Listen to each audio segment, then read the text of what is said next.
This is the Turf Zone Podcast, your central information and news hub, bringing together professionals from turf associations across multiple states to share things to help you in your business. Brought to you in partnership with our friends at the Pennsylvania Turfgrass Council. Now, let's get in the zone. Welcome to the Turf Zone. In this episode, we feature an article titled A Poa annua Conspiracy, Nationwide Golf Course Evaluation Trials, written by David R. Huff, Ph.D., Professor, Penn State University. Even in the current era of elaborate conspiracy theories and stories of bird-like aliens and others having secret military bases on the dark side of the moon, it's hard to imagine anything as contentious as Poa annua in today's golf industry. For example, contrary to a recent survey that claims Poa annua is the golf industry's third most popular turfgrass species, most superintendents are committed to eradicating it. Conversely, despite Poa being the only turfgrass species in use that lacks any improved varieties and exists solely as local land races, a majority of the best golf courses strive to propagate it. For the past 100 years, the controversial friend versus foe status of Poa annua has heavily favored its eradication. However, it is now time to begin exploring the best management practices, BMPs, for its propagation. That's because soon a commercial seed source of improved varieties that have been specifically bred for use on greens and fairways will become available. In this article, we'll explore the grow-in of a 2022 golf course evaluation trial of Poa annua on greens and fairways. Testing trials. One of the first steps that needs to be undertaken during the release of any new variety of turfgrass is its evaluation at different locations, which I initiated with experimental varieties from my Penn State Poa annua breeding program back in the early 2000s.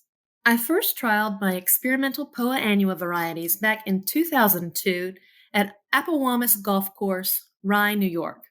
Superintendent Bill Purdy had just harvested sod from 3 of his Poa greens to enlarge his remaining 15 Poa greens, and then used Penn State Poa seed to reseed his 3 bare greens.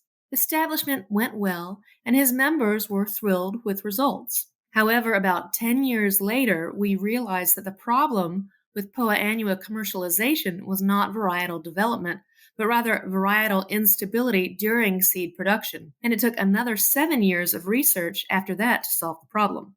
During those intervening years, Superintendent Michael McCormick, Appowamus Superintendent from 2016 to 2022, currently Superintendent at Oakmont Country Club, Pennsylvania, observed that those Penn Poa greens were more tolerant of biotic and abiotic stress and used less water than the other 15 greens of the local Poa. Now that we've solved the commercial seed production problem and are able to produce seed of phenotypically stable Poa annua, I've organized a new evaluation trial of the final commercial seed product at 6 trial locations, which include golf courses on the east and west coasts and from the northern and southern Appalachian Mountains.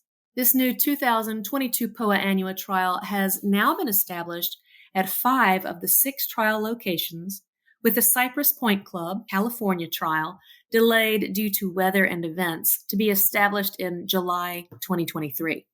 The following are some early observations of establishment and grow-in of Poa annua at these sites.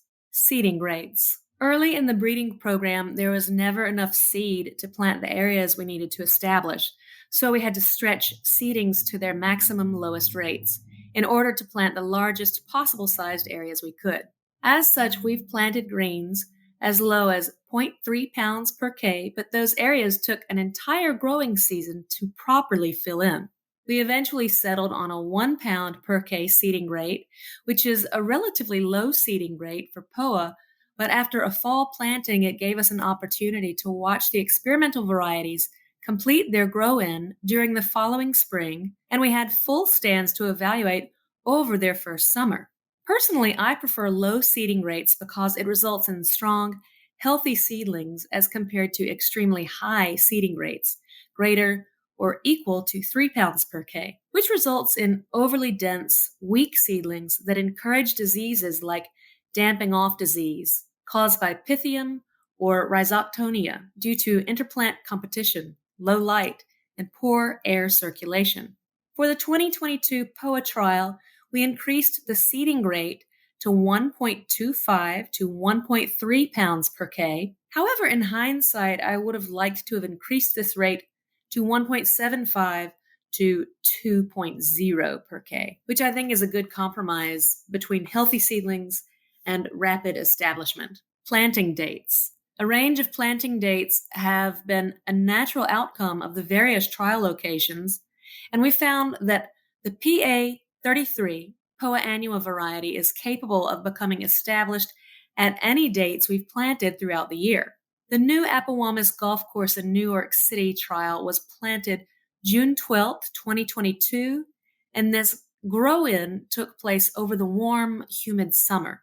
The Highlands Country Club, North Carolina location, however, was planted on September 25, 2022, which is very late owing to the fact that Highlands, North Carolina is one of the highest cities east of the Mississippi at 4,180 feet elevation.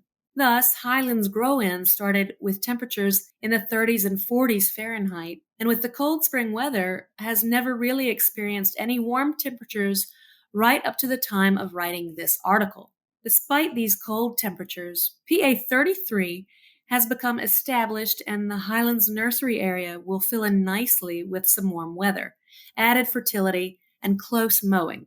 Laurel Creek Country Club, New Jersey, just outside of Philadelphia, also had a late season planting on November 8, 2022.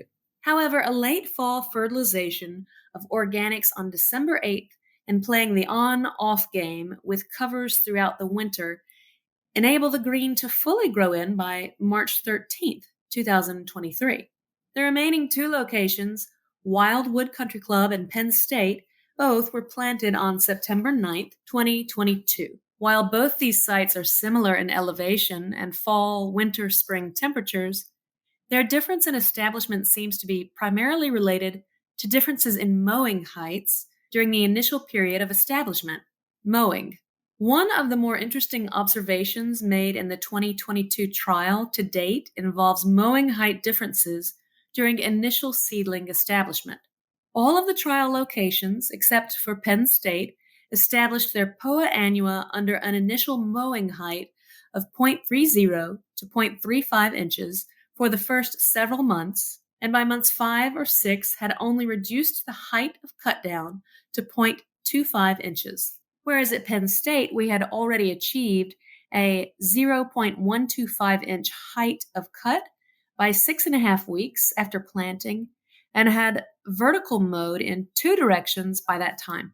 Even though the Penn State green was not completely filled in by 6.5 weeks, the aggressive mowing practices seemed to encourage substantial lateral growth, resulting in a puttable surface by 10 to 12 weeks after planting. No management instructions were given to the trial superintendents prior to planting, so each was left to manage their establishment as best they saw fit.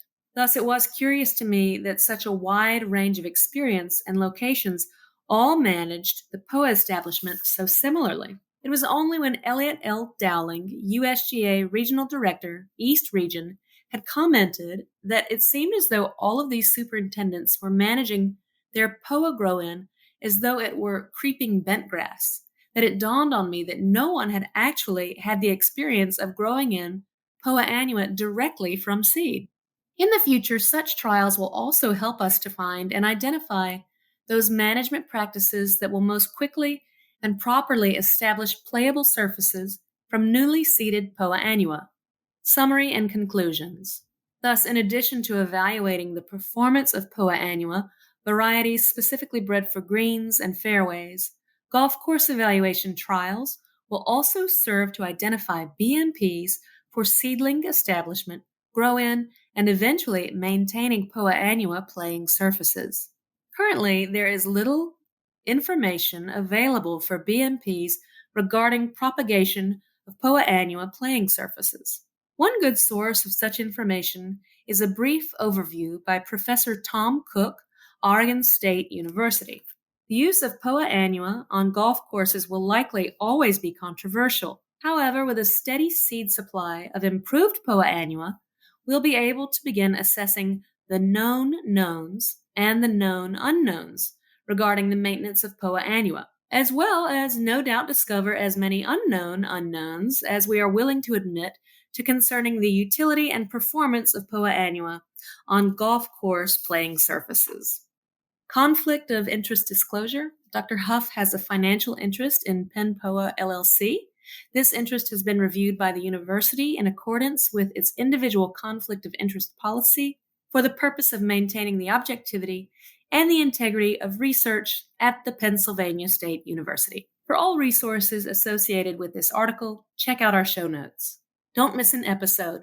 Subscribe on Apple Podcasts, Spotify, or wherever you get your podcasts. You can also visit us at theturfzone.com. You've been listening to The Turf Zone.